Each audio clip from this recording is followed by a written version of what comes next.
4 साल का बच्चा भी वोट चोर गद्दी छोड़ के नारे लगा रहा है। राहुल गांधी जी ने पुख्ता सबूतों के साथ बेनकाब करके रख दिया इस देश के चुनाव आयोग को, और जनता से उसका हक कोई सरकार कितनी भी बड़ी तानाशाह या डरपोक को नहीं छीन सकती है। प्रशासन ने जिस कायरता से इस प्रोग्राम की जो अप्रूवल था उसको कैंसिल किया, और जहां तक मेरी सूत्रों के माध्यम से जानकारी है, एक बड़े कमिश्नर महोदय ने आपके भवन पर बुलडोजर चलाने की भी धमकी दी। तो मेरा ज्यादा मुंह मत खुलवाइए। नरेंद्र मोदी वोट चोरी कर इस देश के प्रधानमंत्री बने, वरना विपक्ष में बैठते। मुझे लगता है क्लाइमेट एक्टिविस्ट, एक एजुकेशनल इंस्टीट्यूशन जिसने बनाए, जिन्होंने हमारे सेना के लिए हीटेड टेंट बनाए, जो कल तक बीजेपी के चहेते थे, आज उन पर देशद्रोह का, रासुका का मुकदमा लगाकर आपने उनको गिरफ्तार करके जोधपुर भेज दिया है। आई लव महादेव, मुझे अपने महादेव से बहुत प्यार है। मैं यहाँ आई हूँ, मैं बाबा के दर्शन जरूर करूंगी, बिना उनके दर्शन किए जाऊंगी नहीं। कोई आई लव मोहम्मद कहता है। मेरा अपना मानना है, समझदार सरकारें लोगों से बात करती हैं, निरंकुश तानाशाह डरपोक सरकारें लोगों को गिरफ्तार करती हैं। रूस से सस्ता तेल लाया गया, किसको फायदा हुआ? आपको फायदा हुआ? महिलाओं के शरीर को आदमखोरों की भीड़ ने नोचा। 2.5 साल तक नरेंद्र मोदी को याद नहीं आई। अभी भी वो मणिपुर गए तो लोगों के आंसू पोंछने या शांति की अपील करने नहीं गए, वो एक प्रयोजन में एक प्रोजेक्ट का फीता काटने गए थे। कौन जाके बुनकरों से बात कर रहा है? बुनकरों का बाजार कहाँ रह गया है? उनका जो शोषण हो रहा है, जो उनके यान तक पर जीएसटी, उसका जवाब कौन दे रहा है? प्रधानमंत्री दे रहे हैं उसका जवाब? कोई जवाब नहीं। ये निष्पक्ष चुनाव की कब्र खोदी जा रही है, नहीं खोदी जा रही है, इसका जवाब आप दीजिए मुझे। 20 साल से सत्ता में आप थे, बिहार में कोई चुनौती नहीं है, बिहार का चुनाव हम जीतेंगे, क्योंकि बिहार ने मन बना लिया। 4 साल का बच्चा भी वोट चोर गद्दी छोड़ के नारे लगा रहा है। जननायक राहुल गांधी जी ने पुख्ता सबूतों के साथ बेनकाब करके रख दिया इस देश के चुनाव आयोग को, इस देश की सरकार को और बीजेपी की मिलीभगत को। चाहे वो महादेवपुरा हो, चाहे वो आलंद हो, चाहे वो महाराष्ट्र हो, जिस तरह से दिन दहाड़े वोट चोरी की जा रही है चुनाव जीतने के लिए, कहीं पर वोटर ऐड करके, कहीं पर वोटर डिलीट करके, और एक भी बीजेपी का व्यक्ति, एक भी सत्तारूढ़ दल का व्यक्ति या चुनाव आयोग का व्यक्ति उनके डेटा को गलत नहीं बता पाया है। उल जलूल बातें करना बीजेपी का काम है। हमने डिसाइड कर लिया है, इस देश में एक व्यक्ति एक वोट का हक हमारे संविधान ने दिया है।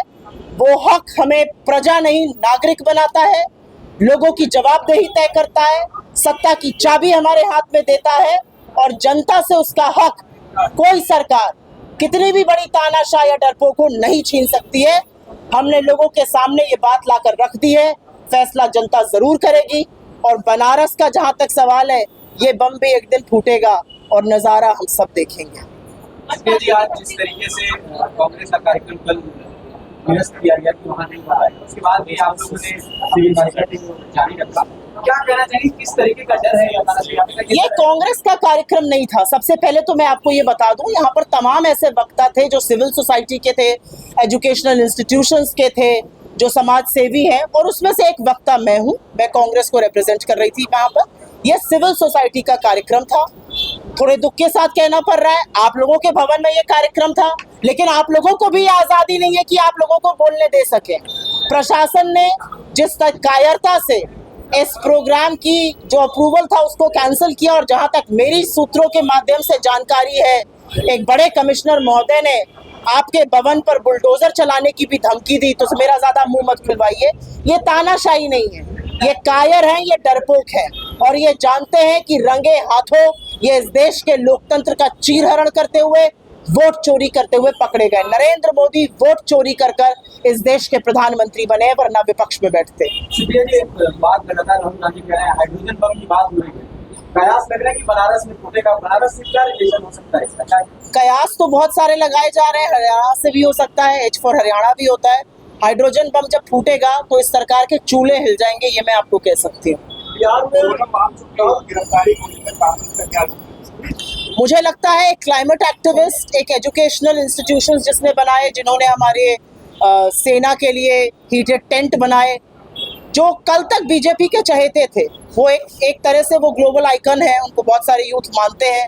आज उन पर देशद्रोह का, रासुका का मुकदमा लगाकर आपने उनको गिरफ्तार करके जोधपुर भेज दिया है। हर व्यक्ति जो इस सरकार से असहमत होगा, जो सवाल पूछेगा, जो अपना हक मांगेगा, उसके साथ आप यही करेंगे। और वो क्या हक मांग रहे हैं? लद्दाख के लोगों को बीजेपी ने प्रॉमिस किया था, हम आपको कॉन्स्टिट्यूशन के 6 शेड्यूल में लाएंगे।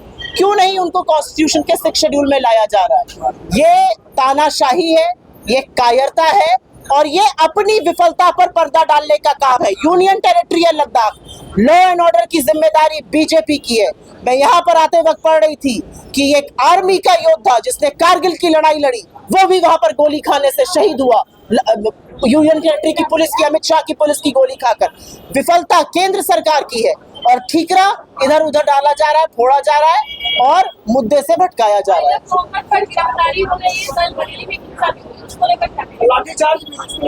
मुझे ऐसा लगता है जो भी निरंकुश सरकार होती है उसको हर जगह गलत दिखता है, उसको हर जगह उपद्रवी दिखते हैं। आई लव महादेव, मुझे अपने महादेव से बहुत प्यार है। मैं यहाँ आई हूँ, मैं बाबा के दर्शन जरूर करूंगी, बिना उनके दर्शन किए जाऊंगी नहीं। कोई आई लव मोहम्मद कहता है। मेरा अपना मानना है समझदार सरकारें लोगों से बात करती हैं, निरंकुश तानाशाह डरपोक सरकारें लोगों को गिरफ्तार करती हैं। क्या कहना चाहते हैं कि आप माहौल खराब करने की साजिश से सरकार माहौल खराब करा रही है? हर जगह बीजेपी खुद माहौल खराब करती है। मुद्दे तो बहुत सारे हैं, मुद्दे तो आपको इन्होंने एक झुंझुना पकड़ा दिया है जीएसटी का। 8 साल तक हमने लूटा, 8 साल के बाद हमने जीएसटी घटाया, अब हम ही अपनी पीठ थपथपाएंगे। ये कौन सा भैया प्रचलन है? आप लोग गए, आप लोगों ने सामान खरीद लिया खूब सारा, आप लोग इस बात का जवाब दीजिए। 8 साल से आपकी जेबें लूटी गई। आज भी पेट्रोल डीजल का दाम ज्यादा है, रूस से सस्ता तेल लाया गया, किसको फायदा हुआ? आपको फायदा हुआ? आपका पेट्रोल, आपकी रसोई गैस, आपके डीजल का दाम घटा? नहीं घटा। क्यों? चाहे तो आज शाम को घटा सकते हैं, 10 रुपए घटा सकते हैं, लेकिन नहीं घटाएंगे, कुछ पूंजीपतियों को फायदा पहुंचाएंगे। काशी में बुनकर कह रहे हैं